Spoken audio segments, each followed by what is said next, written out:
Most people believe mental collapse is sudden. They imagine it happens after an illness, after retirement, after a diagnosis. But the truth is more uncomfortable. The mind rarely collapses suddenly. It collapses quietly, and by the time anyone notices, the damage has already been done. If you watch closely, something strange happens around the age of 60.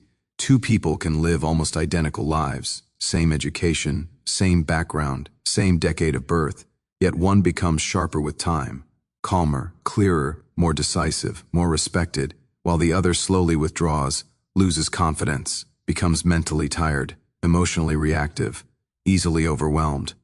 This split is not caused by intelligence, it is not caused by luck, and it is not caused by age, it is caused by how the brain responds to loss of relevance. No one prepares you for this moment, the moment when the world stops asking you questions, when fewer decisions depend on you, when your experience is acknowledged politely, but rarely needed, when your presence is appreciated but not required. For decades, your brain was fueled by urgency, deadlines, responsibilities, consequences. After 60, that fuel begins to disappear, and the brain has to answer a question it has never faced before. Why should I stay sharp now? This question is never spoken out loud, but the brain hears it anyway.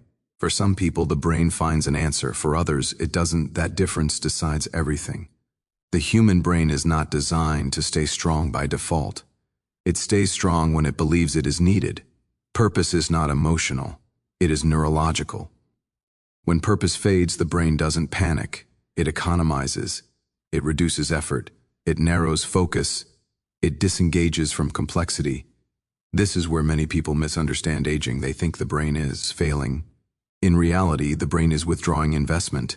Just like a company stops funding a department that no longer produces value, the brain does the same.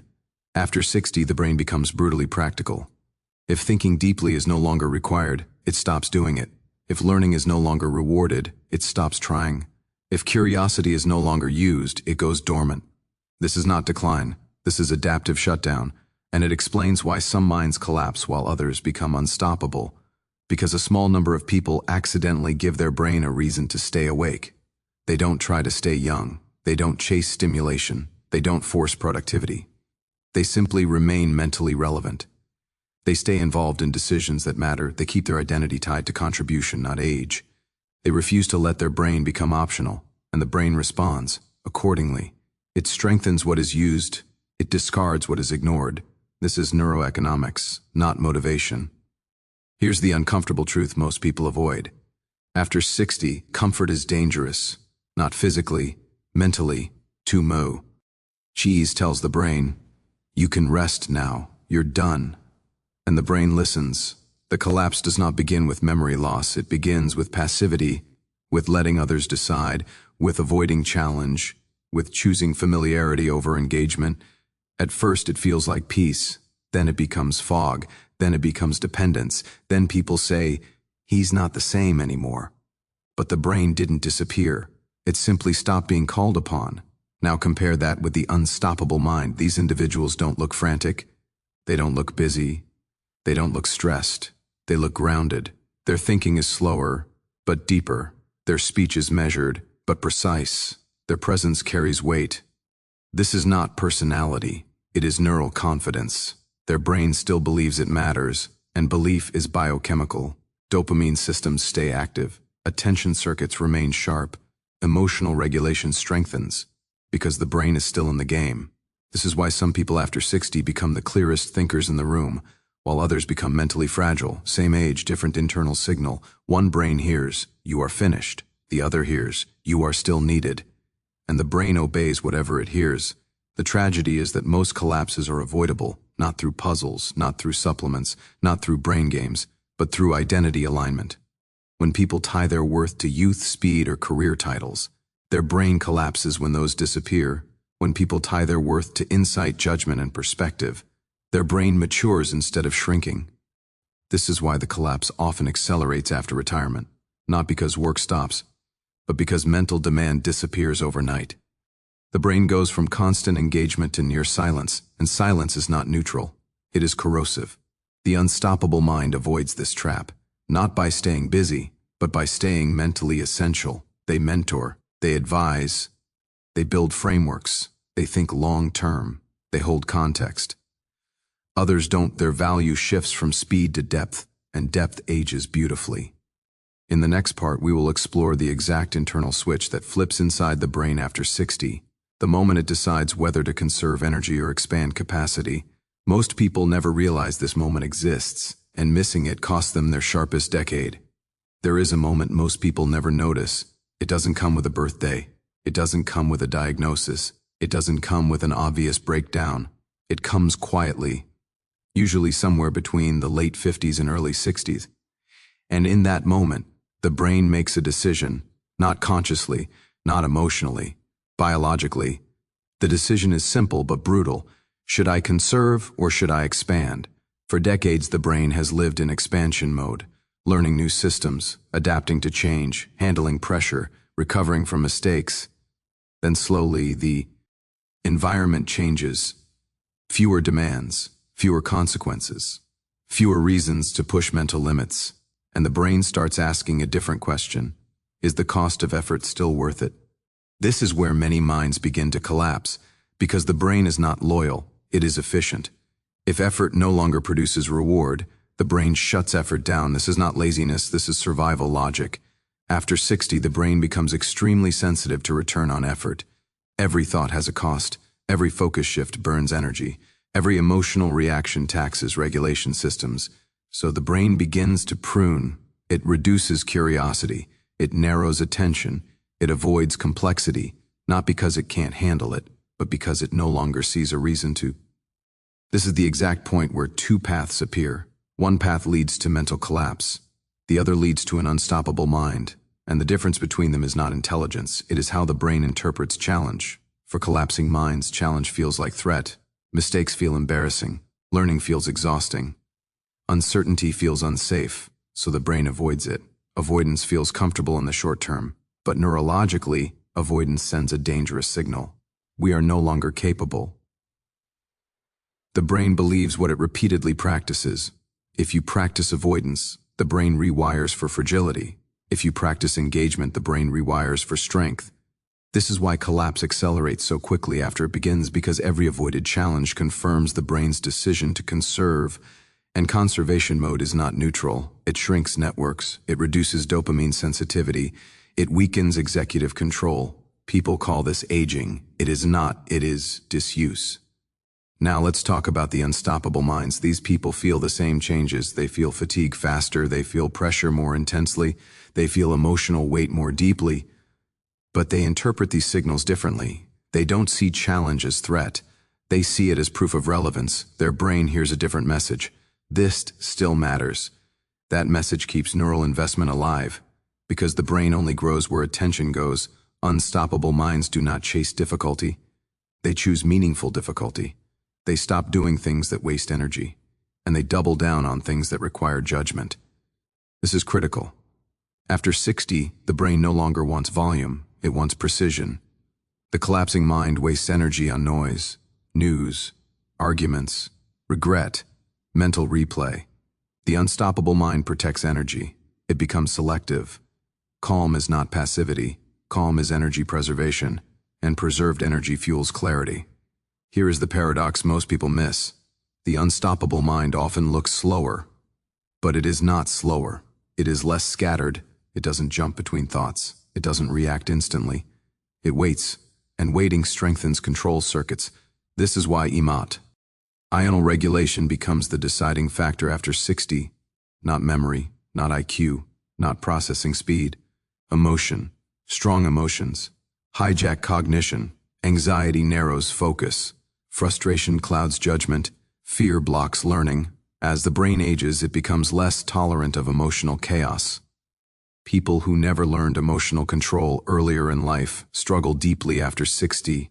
Their brain is constantly disrupted. Their thinking becomes brittle.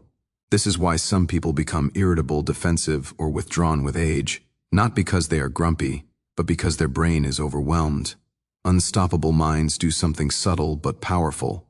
They reduce emotional friction. They stop arguing mentally with reality. They accept limits, and acceptance frees enormous cognitive resources. Resistance drains energy. Acceptance redirects it. This is why acceptance is not weakness, it is neural efficiency. Another critical shift happens here.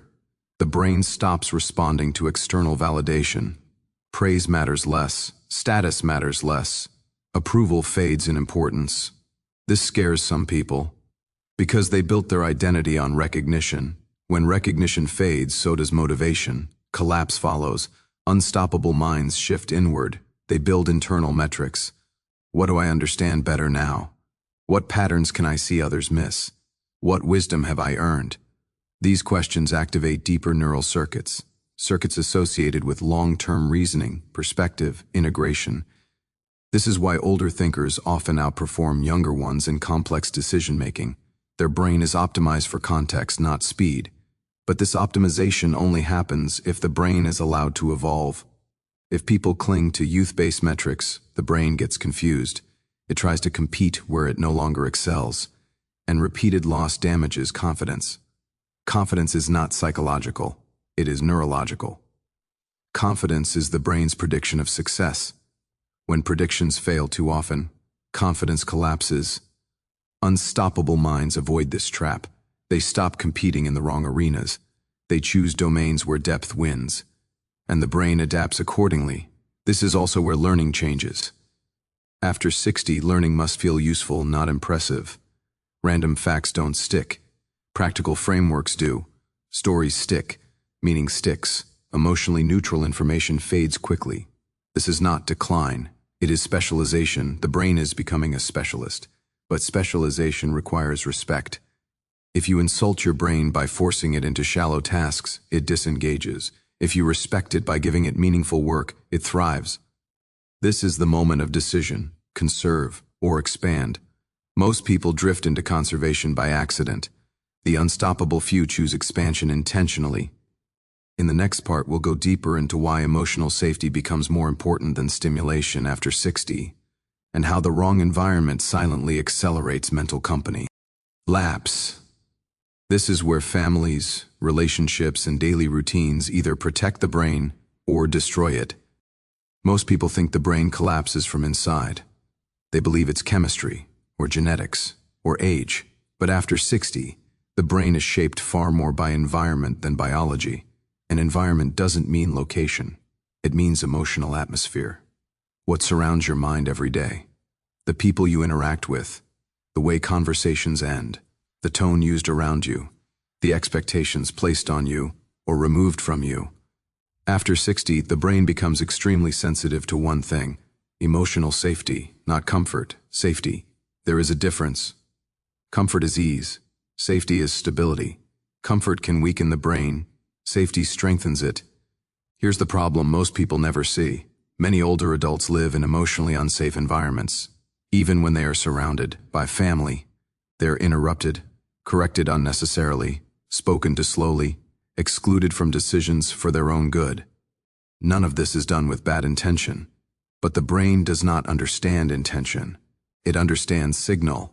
And the signal is clear: you are no longer trusted with complexity. That signal is devastating to cognition because the brain is not just a thinking organ. It is a status detector. When the brain senses a drop in status, it reduces output, not out of spite, out of efficiency. Why invest energy where influence is low? This is why many people mentally decline faster after moving in with family, not because family doesn't care, but because the brain feels demoted. Decisions are made without them. Their opinions are acknowledged but not used. Their experience is praised but ignored. The brain responds by disengaging. At first, subtly, less initiative, less curiosity, less verbal confidence. Then more clearly, silence, withdrawal, mental passivity. People mistake this for aging. It is not aging. It is neural retreat. Now compare this with environments where older minds thrive. They are not louder. They are not more stimulating. They are respectful. These individuals are consulted. Their perspective is requested. Their judgment is trusted.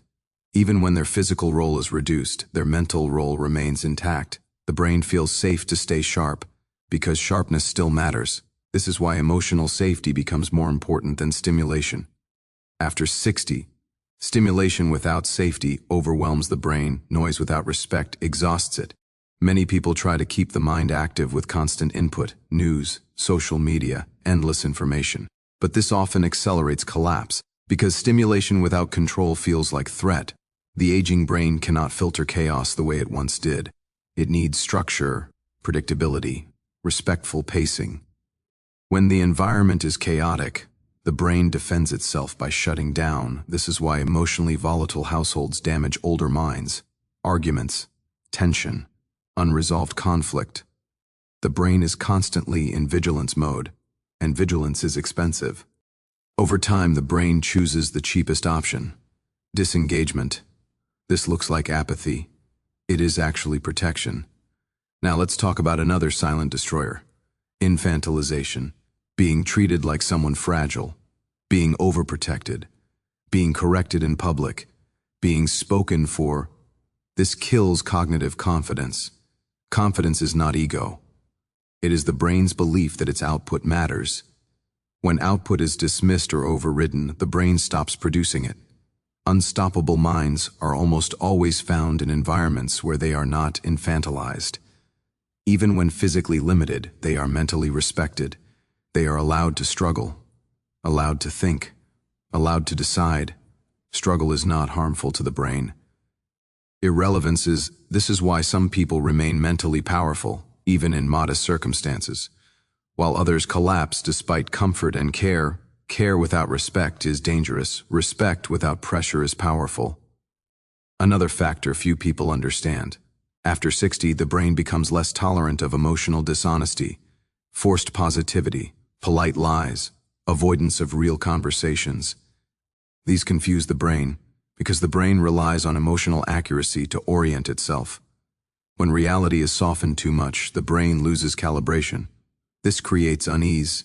Unease drains energy. Unstoppable minds are often allowed to speak honestly, not harshly. Honestly, they are not shielded from truth. They are included in reality. This keeps the brain grounded. Now consider loneliness. Loneliness is not absence of people. It is absence of being understood. Many older adults are surrounded by people yet deeply lonely, because no one truly listens. Listening is not passive. Listening tells the brain, you still exist. When listening disappears, the brain feels invisible. Invisibility is corrosive to cognition. This is why meaningful conversation is protective, not frequent conversation. Meaningful. Surface talk does not nourish the brain. Depth does. Unstoppable minds protect depth fiercely. They avoid shallow environments, they reduce social circles, but they deepen remaining connections. Depth over breadth. This is a neurological upgrade, not decline. Now here's something uncomfortable. Many collapses after 60 are accelerated by well-meaning control, children trying to manage everything, schedules imposed, choices removed. The brain loses agency. Agency is oxygen for cognition. Without agency, thinking becomes pointless. Why plan if decisions are pre-made? Why analyze if outcomes are fixed? The brain shuts down. Unstoppable minds maintain agency, even in small ways. What to read, what to think about, what to contribute.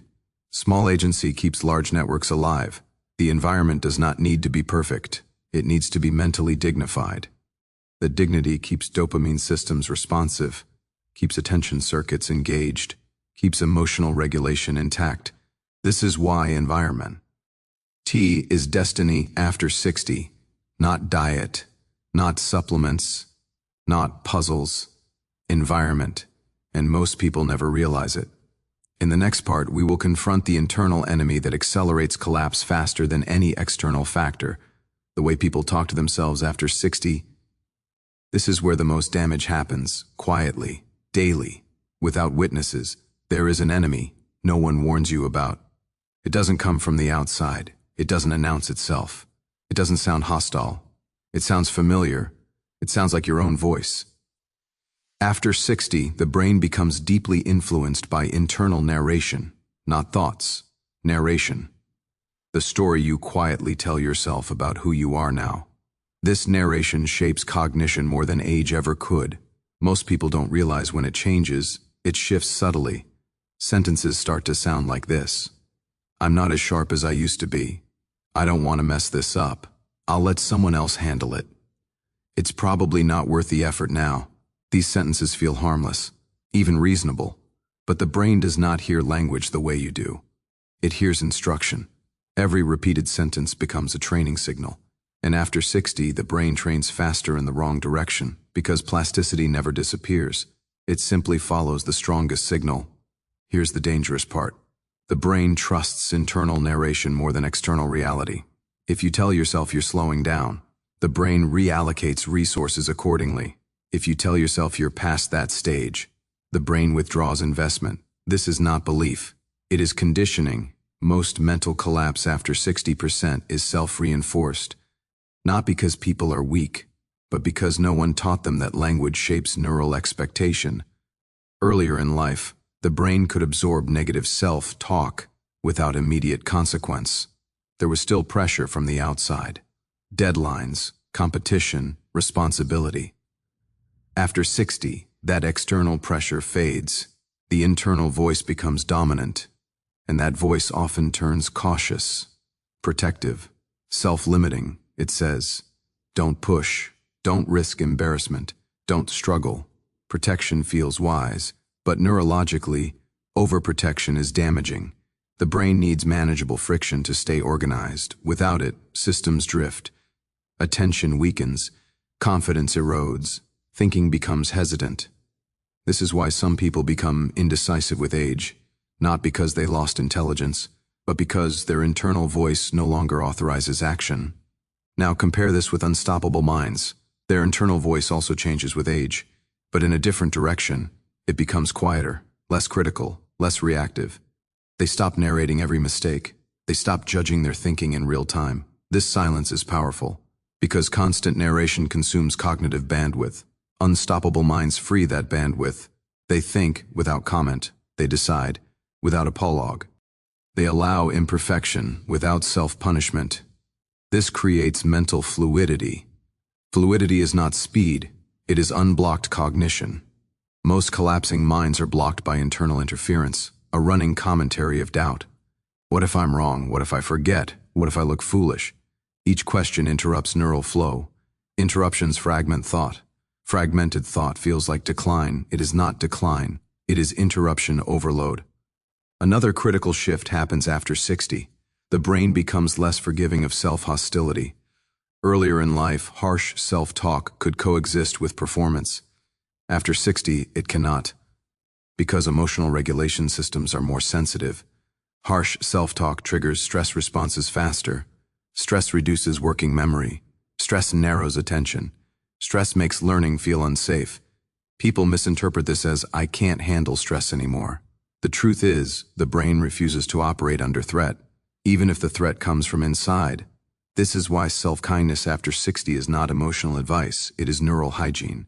But self-kindness does not mean lying to yourself, it means accurate narration.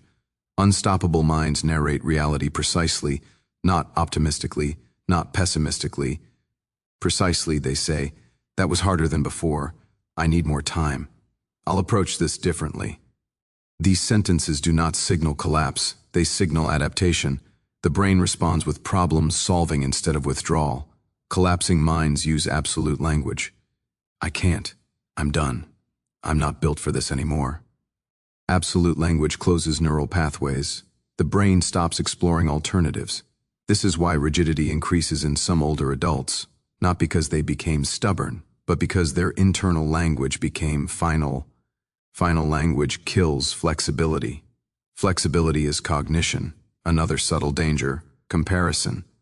After 60, comparing yourself to your younger self is toxic, not emotionally, neurologically, because the brain hears comparison as loss triggers.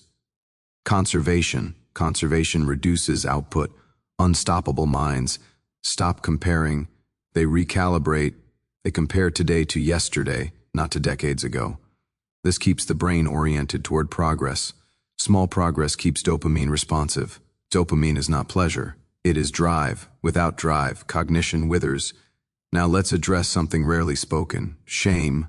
Many people carry silent shame about aging, about forgetting names, about needing reminders, about taking longer. Shame is corrosive to cognition, because shame turns attention inward. Inward attention drains executive function. The brain becomes self-monitoring instead of task-focused. Performance drops. The drop confirms the shame. This loop is devastating. Unstoppable minds exit this loop early.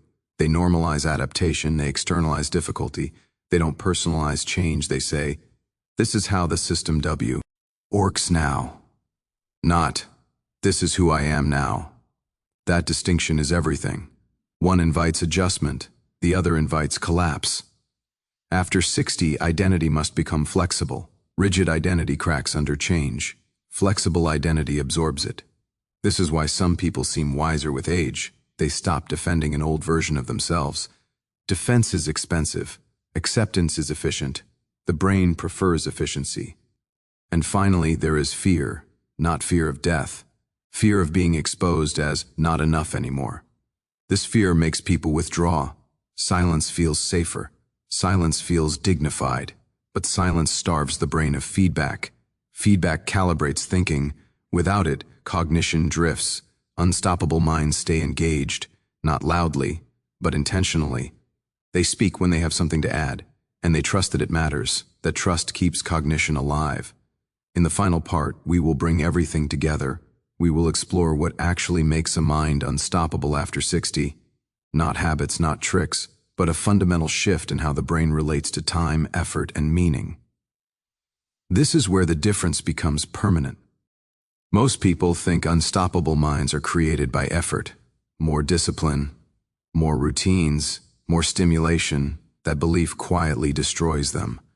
Because after 60, effort alone stops working. The brain no longer responds to force, it responds to alignment. This is the final misunderstanding that separates collapse from clarity. An unstoppable mind is not one that tries harder. It is one that stops fighting time. Time changes everything. Speed declines, recovery slows, energy becomes precious. The collapsing mind treats these changes as enemies. The unstoppable mind treats them as instructions, and instruction is everything. After 60, the brain stops asking, "How much can I do?" It starts asking, "What actually matters now?" This question reshapes cognition at the deepest level.